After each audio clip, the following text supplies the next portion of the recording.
Grounded has reached full release, and the backyard is bigger, better, and more alive than ever.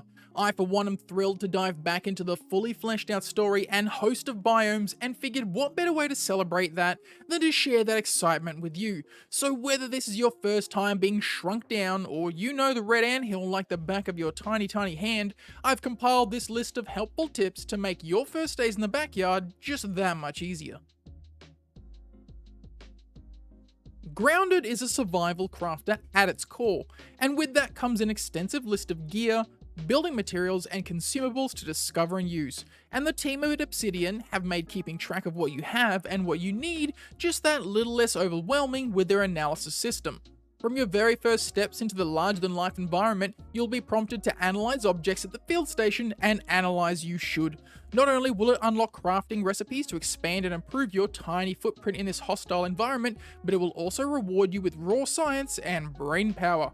Raw science is the currency by which you can purchase access to upgrades to not only yourself, but your crafting repertoire as well, and brain power gives you access to crafting recipes at each new level. The backyard is teeming with life, and very quickly you'll come to see that not all of it means you well. You'll fight for survival and supremacy in Grounded, and the best weapon at your disposal is knowledge. By equipping your peepers, you'll be able to scan any bug that you've not peeped before, unlocking a useful index card that will detail its weaknesses, its strengths, and whether or not it will attack you on sight. Having access to this information will allow you to better decide on what weapons are worth bringing to the fight, and which will have you fighting a losing battle.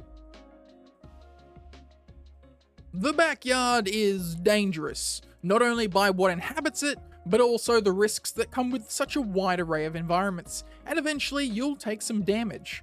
Being prepared for injuries will allow you to endure many a fight or flight, and making sure you are stocked up with bandages is a must. While the bandages won't heal a large amount of lost HP, they will kickstart the regeneration process, and that's better than nothing. There are smoothies and meals that can heal instantly, but the easiest and cheapest form of healing is a simple meal. Cook bug meat and keep it on hand for an instant boost of health, not to mention keeping starvation at bay.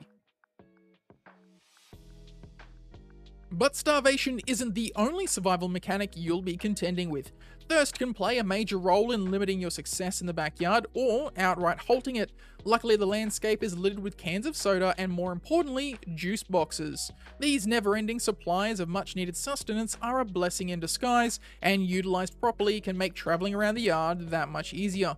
By crafting a water container beneath the straw opening, you can collect this precious fluid passively, providing you with a wonderful source of hydrating goodness. Fill your canteen from its collected resource, and you'll never go thirsty. As you follow the storyline of Grounded, or even just explore the different areas around the backyard, it's easy to get lost, injured, or even downed, often resulting in having to respawn several hundreds of centimeters away. But with a little forward planning, you can reduce your travel time back into the fray, and even make navigating around the yard a little bit easier. By creating staging points that consist of a lean-to, a cooking spit, and a location marker, you can set a new respawn point closer to where you're currently exploring should things go badly. The trail marker, if color-coded with an easily remembered icon, can make navigating in the dense grass that much easier, and you'll never not be hungry and grounded. So having a cooking spit just makes sense. Combat is an integral part of surviving and thriving in the backyard, and you'll have an array of melee weapons to choose from. The most important part of close quarter combat is maximizing your damage, and the best way to do that is to utilize your combos. Attacking 3 times in quick succession will cause the third attack to gain a combo bonus, often doubling and sometimes tripling the potential damage output. Ensure you keep enough stamina in the tank as you dish out your combos, or you're just throwing away potential damage. While combos will help destroy your foes, the true mastery of melee combat rests in the mastery of blocking. Many a player will ignore this core game mechanic, I'm guilty of it too, and they do so to great detriment.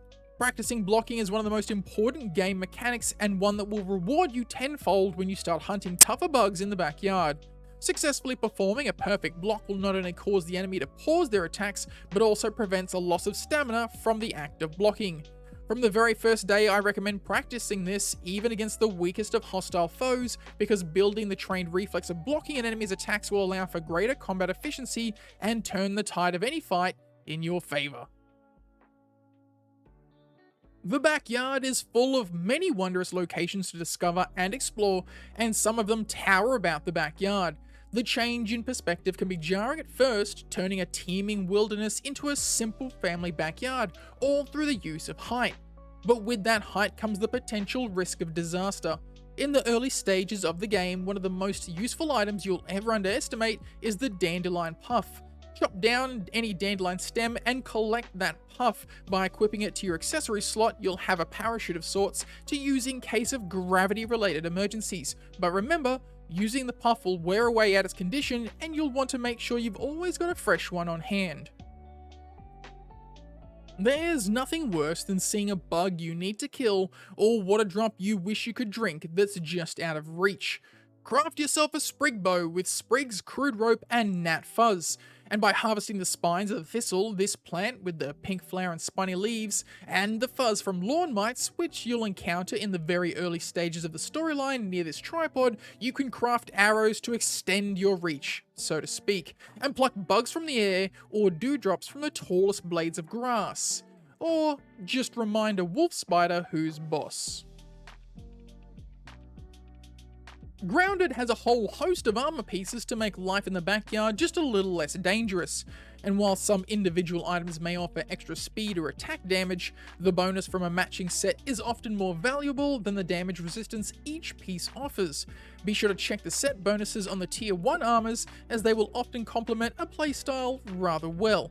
The Clover armor, while offering little defense, will reduce hunger and thirst, great for the forgetful players that neglect their survival mechanics, and the Grub armor will offer bonuses to stamina regeneration for the players that never seem to stop moving.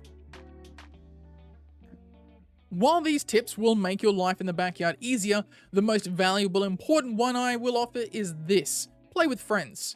Grounded can be played and completed alone, no doubt, but the very nature of exploration, building, and even just surviving in the backyard is not only improved, but also enriched by playing with friends.